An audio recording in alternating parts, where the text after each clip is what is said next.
سرکفتن یا دیاره لأگر نوی گلکن شهر آلیه کی وب تایباتی جی بحث نکردن بدیتنا هر کس آلیه کی جی و هند اگرین دیار کری هنه از اگرین سرکفتن آوه جاره یعنی پارت دموکرات کردستان وان هل بجارتنان گل دکتر عصام فیلی اکادمیسیان و شروعکار سیاسی با که راستا خو کدش بغداد گل مدابت از بحث کن دکتر گلک سپاس کوین گل مدانه بابت پاراستن و داکوکی کرناش ماف پیکاته آن بگشتی نبتنید نوا کردستان ده بلکو بگشتید نوا عراق ده حتی چرا ده پالنرو پشتوان بینه بو سرکفتن آوه جاره یا مزن یا پارتی هل بجارتن پارلمان عراق ده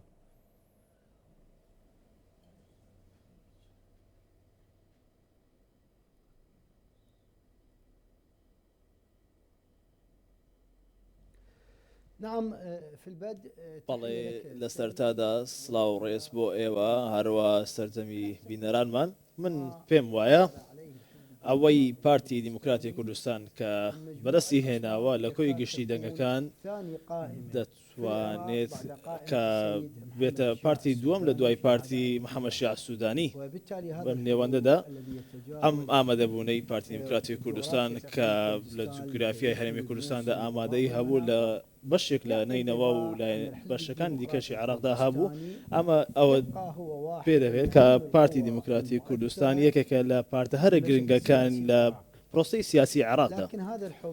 بەڵام ئەم ئامادەبوونە لە بەردەم ئاڵنگاریشی زۆردایە دەتوانین بڵێن یەکێک لەو ئاڵنگاریە مافەکانی گەلی کووردە بێگومان من مافی دەستوری پێکاتەی کورد باس لێوە دەکەم کە لەگەڵ هەموو ئەمانەدا باسی موچەی هاوڵاتیانی هەرێمی کوردستان دەکەم بێگومان لە دەستوردا هاتووە کە هەمووان یەکسانن لە مافە دەستوریەکاندا بۆیە ئەم ئاڵنگاریەکە لە بەردەم پارتیدا پێویستە کاری بۆ بکات لەگەڵ ئەوەدام ناکرێت بە هیچ زۆرێک موچەی هاوڵاتیان ببێتە کێشمەکێشمی سیاسی و درەنگ بکەوێت لە موچەدان بۆ هاوڵاتیاندا کە مافی کوردی پەیڕەو بکات بێگومان لە تەواوی ناوچەکانی عراقدا کورد دیش دەبێ مافەکانی خۆی وەربگرێت لەلایەکی دیکەوە من بە تایبەتی باسی پارتی دیموکراتی کوردستان دەکەم ئەو ئاڵنگارانی لە بەردەمیتی هەروەها لە بەردەم هەموو ئەو پێکاتەی کوردیدایە پێویستە یاسای نەوت و غاز پەیڕەو بکرێت یاسای نەوت و غاز لەسەری بوەستێنرێت پێویستە ئەمە کاری بۆ بکرێت وەکو دەزانن ویلایەتە یەکگرتووەکانی ئەمریکا بەو ئاڕاستێ دەڕوا کە پرسی وزە پەری پێ بدرێت باشە vê serkeftinê heta çira de partî şêt êdî ser van alingariya van tehedewab serkevit çikî berî nûke jî ew babetên îmaje pêkirîn dema bangeşeya de hemî dakûkî kirin nal sermafên pêkatiyan gelê Kurdistanê û Iraqê jî bigiştî bîne û bi taybetî jî cêbicêkirina yani destûr madeyên destûriye de çawa evî şerî bikit Parlemanê Iraqê piştî vê serkeftinê ya zêdetirî 1 milyonê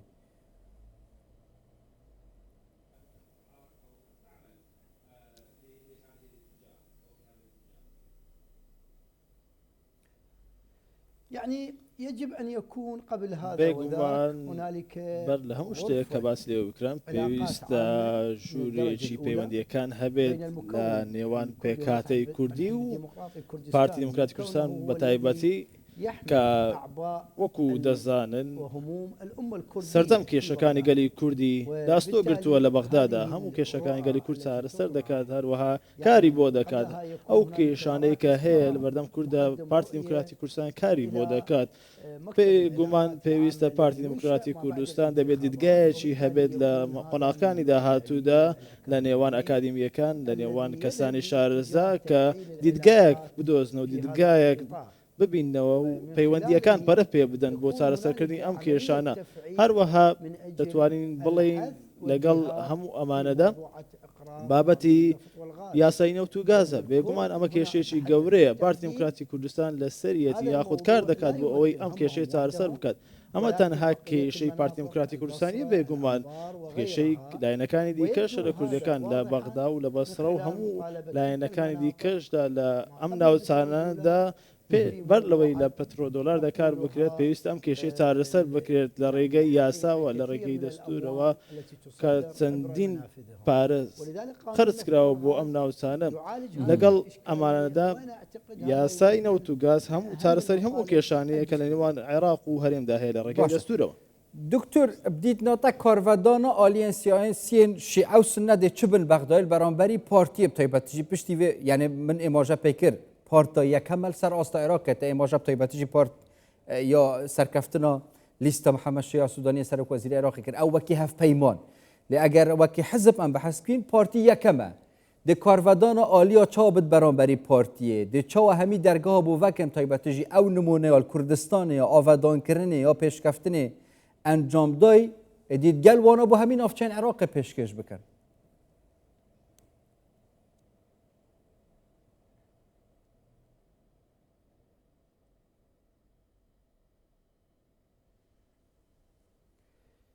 يعني اولا هنالك لسرتادا مبدا پێویستە قسەیەک هەر کەسێ کار بکە و ئەوەی بەدەستێنە کە کاری بۆ کات پارتی دموکراتی کوردستان ئەوەی کە کاری بۆ کردووە ئەو ئەنجامی بەدەستی ناوها لە خۆڕە بەدەستی نەهێنەوە بەڵکو لە ڕێگای دیدگایەک بووە لە ڕێگای قسە و باش بواروها کە باسی لەوە کردووە عێراقی فیدراالیدا پێویستە مافەکان دەستە بەرکرێت کە سەرۆک بارزانی جەختی لێوە کردووە مافە دەستوریەکان بوو کە داوای لە هەموو بربژێرەکانی کرد لە نینەوە و لە هەولێر و لە بەغدا پێویستە کار بۆ ئەوە بکەن پەرە بە بەغدادێکی دیموکراسی و یەکسان بکرێت لەگەڵ ئەم قسانەی سەرۆک بارزانیدا کە بە شێوێکی زۆر باش کاری کرد بۆ ئەنجامەکانی هەڵبژاردن ئەمە بۆ هۆی ئەوەی کە مووسڵ نزیکەی 1970 دەنگ بەدەست بێنێت ئەمە کارێکی زۆر باش بوو ئەمە قسەکانی سەرۆک بارزانی بوو کە وەکو شارێکی نینەوە ئەمەمانە ئەوەیە پارتی دموکراتی کوردستان لەم شارەدا دەنگێکی زۆری بەدەستنەوە مانای ئەوە دێت کە بارزانی نەمر هەروەها دیدگای بارزانی نەمری پەیڕاو کردووە لەم ناوچەیەدا هەروەها پەرەی بە دیدگای بارزانی نەمرداوە وەکو لەگەڵیدا لە تەواوی کورد و ناوچەکەدا بۆیە ئەم پاشخانای بارزانی نەمر هەروەها پاشخانەی سەرۆک بارزانی نەوە لە دوایینەوە دەگوازرێتەوە بۆ ئەوەی دیدگایەکی ڕاستەقینە بدۆزرێتەوە بۆ ئەوەی ڕێز لە وڵاتە گەورەکان بچرێت هەروەها لە نێوخۆشدا دوور بێن لەوەی کە لەوتاری دوور و لە وتاری ناخۆش بە دوور بکەوێتەوە کە دیدگایەکی زۆر دروستی پەیڕاو کردەوە لە ناوچەکانی بەغدا و خواری و عێراق امریکا جی چاوه السر دی قناغ دهاتی و حکمرانیات نو عراق ده هم پارتی هم آلین دی جیت سرکفتی چه ین سنت چه جین شیعه چوا و نه که باش پیشانی آلین نف دولتی داینه کو هاری کار بن قناغین باشتر الپیشی عراق هبم تایبتی جیبو دیر کرنا دستوردان در و تایبتی جی کو دمه در بازبوی دا کاریگرین راستاخو هبینه حتی سر هل بجارتنانو یک لاکرنا کسن یعنی لانه سرکفتی جی